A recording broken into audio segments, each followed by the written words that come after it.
विश्वास के साथ कहता हूँ और अनुभव वाली बात बताता हूँ कि कल जिस चीज़ की हमको ज़रूरत है, हमारे शरीर के लिए जिस चीज़ की ज़रूरत है, हमको ज़रूरत है, अब तो मैं संगत के ही काम में लगा हुआ हूँ। कोई बाल बच्चे नहीं, कोई औरत नहीं, शादी ब्याह नहीं, गुरु के शरण में आ गया था। गुरु महाराज जो काम सौंप करके गए उसी में लगा हुआ हूँ। तो उसके लिए हमको जिस चीज़ की ज़रूरत पड़ती है कि कल ज़रूरत पड़ेगी संगत के काम के लिए, वो व्यवस्था आज ही हो जाती है। यह अनुभव वाली बात बता रहा हूँ। तो आप समझो कि ये हमेशा रहा है। ये विद्या, ये चीज़ें जो आज आपको बताई जाएंगी, ये कोई नई चीज़ नहीं रहेगी, ये हमेशा से चली आ रही है। और इस चीज़ को जब लोगों ने जाना, समझा और पकड़ा, जो नाम आज भगवान का आपको प्रभु का बताऊंगा, इस नाम का जब लोगों ने जाप किया, नाम उनको मिला, तब इतनी शक्ति आ गई मीरा में कि देखो मीरा राजपाट को छोड़ दिया। इतनी शक्ति आ गई मीरा में कि क्या कर दिया उसने, ये मिट्टी की तरह से लगने लग गया और भगवान के भजन में लग गई। कोई समझो लगाव नहीं रह गया उनका। अब आप ये कहोगे कि भाई इनको मिल जाएगा दौलत तो घर छोड़ देंगी? नहीं छोड़ देंगी, क्योंकि उसके साथ एक उपदेश यह भी जोड़ दिया जा रहा है कि भाई गृहस्थी को भी देखते रहना है, लेकिन फंसना नहीं है उसमें।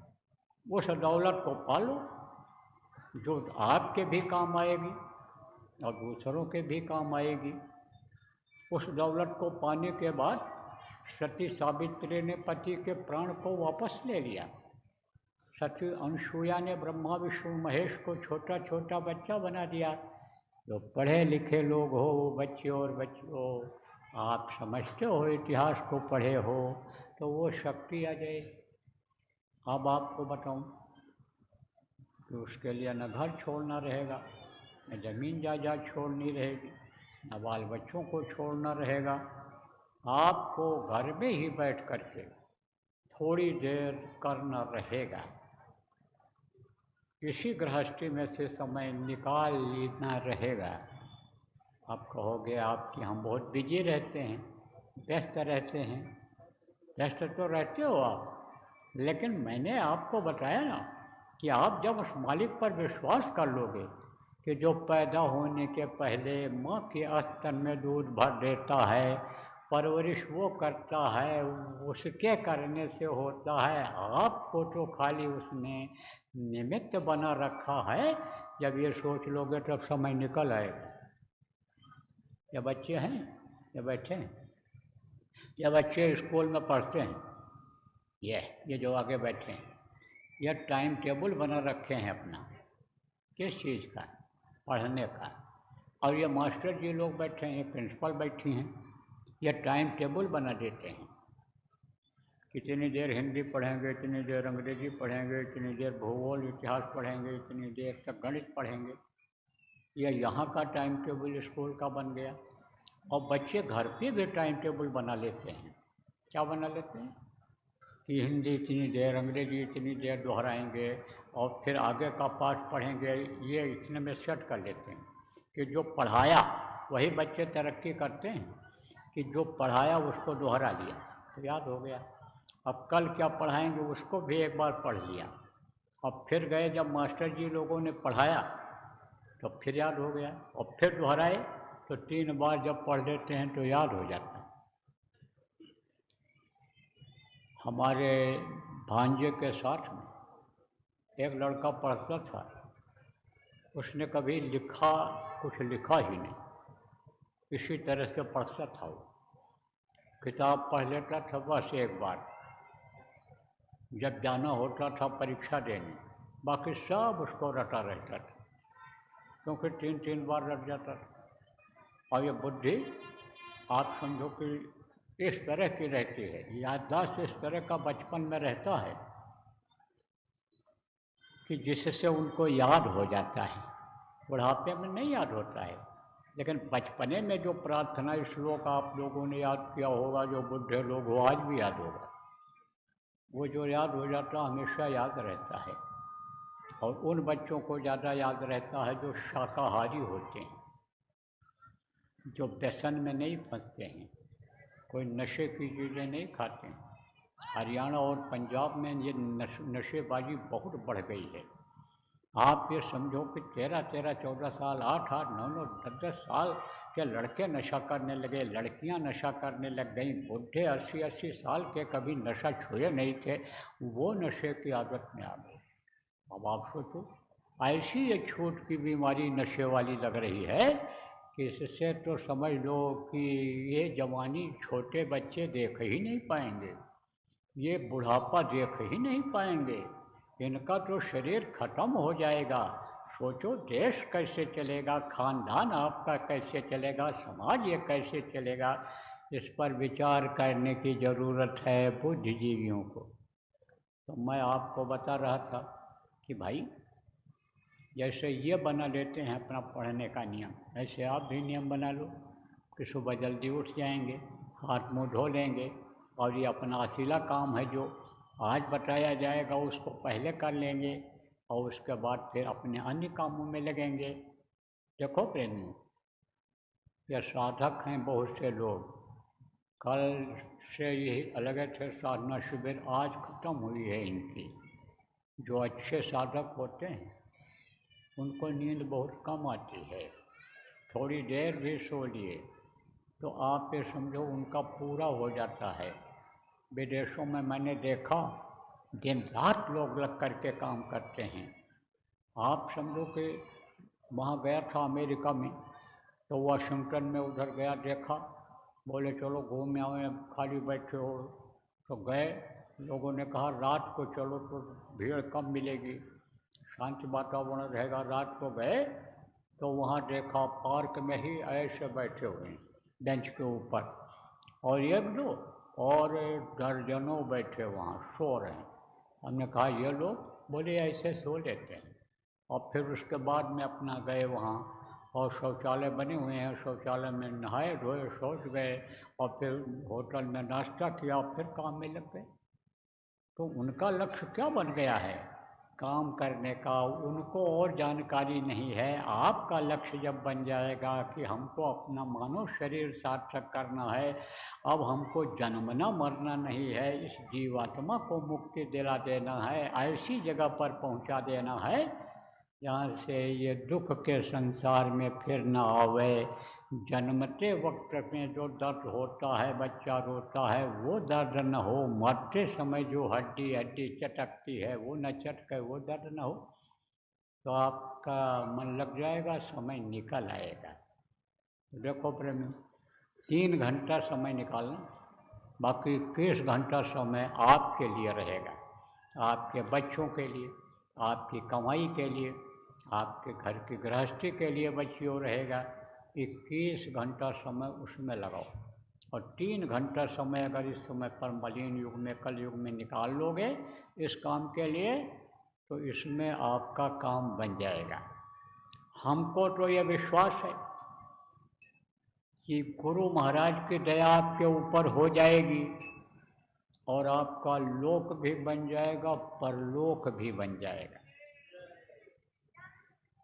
तो अब हम लोक बनाने वाली बात और परलोक बनाने वाली बात आपको बता देते हैं, मोटी मोटी बात।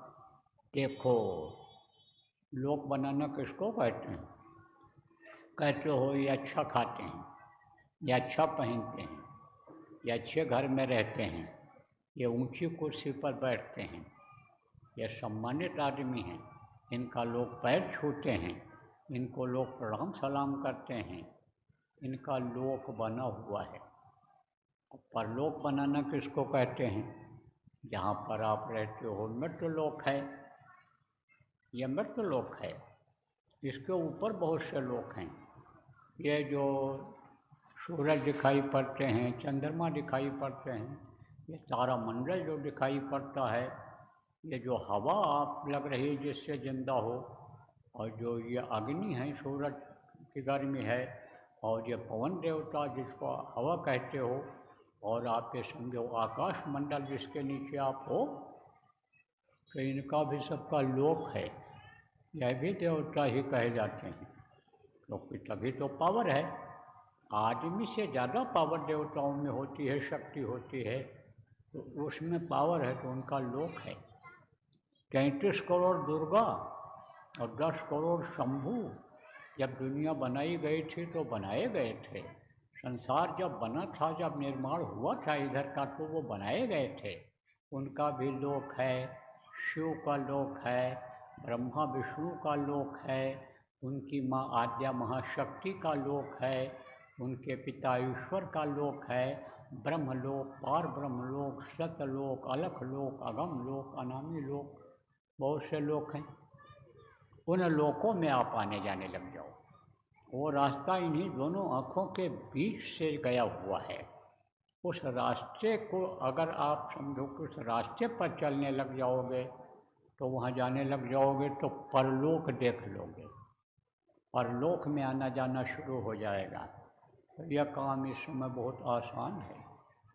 हमारे गुरु महाराज कहा करते थे कि इस वक्त पर आटा दाल का मिलना कठिन है, लेकिन भगवान का मिलना, प्रभु का दर्शन करना आसान है। लेकिन आसान तरीका कोई बता दे, आसान तरीका बता दे जब, तब यह संभव है। तो यह काम कौन करता है? कोई चीज़ जो सिखाता बताता है उसको लोग गुरु मान लेते हैं। जैसे ये मास्टर जी लोग हैं, जब पढ़ाते लिखाते हैं, बच्चा पढ़ लिख लेता है तो नौकरी काम में लग जाता है और कमाने लगता है। तो ये क्या पढ़ाते हैं? विद्या, विद्यादान देते हैं। ये जो ये मेहनत से बच्चों को पढ़ाते हैं और तनख्वाह पाते हैं, वो तनख्वाह की कोई कीमत नहीं होती है। वो जो मेहनत करते हैं, विद्या पढ़ाते हैं, वो विद्या दान में माना जाता है। और जो खाली फॉर्मेलिटी पूरी करते हैं कि भाई नौकरी का पैसा मिलता है, पढ़ा दो या पढ़ पावें ना पढ़ पावें, ड्यूटी पूरी करते हैं, वो विद्या दान में नहीं माना जाता है। वो दान में नहीं माना जाता, वो मजदूरी मानी जाती है। वो समझो जो अपने बच्चे की तरह अपने बच्चों को मास्टर जी लोग पढ़ाते हैं, आप ये समझो कि वो दान माना जाता है, वो परमार्थ माना जाता है, परोपकार माना जाता है। तो जो ये विद्या दान देते हैं, आप ये समझो ये भी गुरु हैं, ये भी गुरु हैं। एक मास्टर जी थे, प्रोफेसर थे, तो वो और उनके प्रिंसिपल किसी काम से गए दिल्ली में। तो जब वहाँ पहुँचे तो दफ्तर से गुजर करके गए अधिकारी से मिलने के हिसाब से, तब देखा प्रोफेसर साहब का पढ़ाया हुआ लड़का ही अधिकारी बना वहाँ बैठा है। अब वो जब देखा अपने प्रोफेसर साहब को तो पढ़ उतर करके आया और समझो कि उनका पैर छुआ। उन्होंने कहा, सर आपको क्यों नहीं पहचाने? बोले ये प्रिंसिपल साहब हैं स्कूल के, कॉलेज के अपनी इस समय पर। तो उनका पैर छुआ और प्रिंसिपल साहब को नमस्ते किया, उनका पैर नहीं छुआ। तब काम तो उसने फट से कर दिया, स्कूल से संबंधित जो काम था, जो जायज़ काम था, फ़ौरन किया उसने, और जो समझा कि ये उतना जायज़ नहीं है उसके लिए उपाय बता दिया और नाश्ता पानी कराया। और फिर उसके बाद जब ये वापस दोनों लौटे तब प्रिंसिपल साहब ने कहा, उसने आपका पैर छुआ और मैं आपसे सीनियर हूँ, हमारा पैर नहीं छुआ? तब वो हंसे। अब बोले, सर बुरा न मानो तो हम कहें? कहाँ कहो? तो कहा, उसको मैंने अपने बच्चे की तरह से पढ़ाया। वो इस चीज़ को समझ रहा है कि इनकी बदौलत ये कुर्सी हमको मिली है। एक एसडीएम साहब आए गुरु महाराज से मिलने के लिए उत्तराखंड में। पहले उन्होंने किसी से नहीं बताया, फिर जब हमसे मिले, गुरु महाराज के पास मैं रहता था, हमसे जब मिले तो उन्होंने कहा, किसी ने बताया कि एसडीएम साहब हैं। तो कहाँ पर हैं? बोले यहीं पर हैं। तब तक एक और आ गए, बोले बहुत मदद किया इन्होंने, जब से खबर लगी गुरु महाराज का कार्यक्रम बराबर आते रहे, देख रेख करते रहे, व्यवस्था करवाया इन्होंने, इनको मिलवाओ गुरु महाराज से। गया, मैं बताया, अंदर कमरे पीछे कुर्सी रखवाया गुरु महाराज ने। गुरु महाराज कहते अधिकारियों का सम्मान करो, बड़े बूढ़े बुजुर्गों का सम्मान करो, मिल जाए तो उनका पैर छू लो, आशीर्वाद ले लो बच्चों, ये सिखाते रहे गुरु महाराज। गुरु महाराज खुद भी सम्मान देते रहे लोगों को। कुर्सी रखवा दिया, कुर्सी में नहीं बैठे एसडीएम साहब, नीचे बैठे और बोले सरकार, आपकी बदौलत और आपके आशीर्वाद से ही मुझको यह नौकरी मिली है।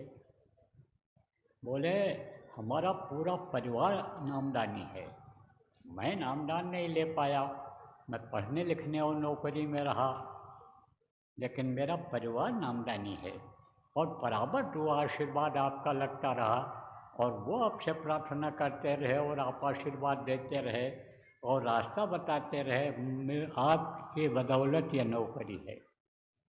तो आप ये समझो प्रेमियों, इस बात की भी शिक्षा लेनी चाहिए कि यह एहसान भूलना नहीं चाहिए। तो बताया उन्होंने, प्रोफेसर साहब ने बताया कि अपने बच्चे की तरह पढ़ाया, अब वो एहसान याद था। हम लोग क्या करते हैं, गुरु महाराज की दया को भूल जाते हैं। जो पुराने सत्संगी हो, आप देखो कि जब गुरु महाराज के पास जाते रहे, कुछ ऐसे हो कि जो आपके पिताजी भी जाते रहे, तब आप किस हालत में थे और अब किस हालत में हो। भूलना नहीं चाहिए, एहसान नहीं भूलना चाहिए। तो मैं आपको बता रहा था कि जो एहसान कर देते हैं, यह सिखा देते हैं, लकड़ी का काम, लोहे का काम सिखा दिया, जिससे परवरिश होती है, पेट पलता है, बच्चे पलते हैं, जिससे समाज देश में नाम होता है, वो भी गुरु कहलाते हैं। और एक होते हैं आध्यात्मिक गुरु, जहाँ का जीव तहाँ पहुँचावा, ये परमात्मा की अंश जीवात्मा है, इसको उस प्रभु तक पहुँचा देते हैं, उस सुख के सागर में पहुँचा देते हैं, इस मृत्युलोक के भवसागर के दुख से निकाल करके वहाँ तक पहुँचा देते हैं। वो समर्थ गुरु कहलाते हैं, सदगुरु कहलाते हैं, स्पिरिचुअल मास्टर कहलाते हैं। उन्हीं को पूरे फ़कीरों ने मुर्शिद कामिल कहा है।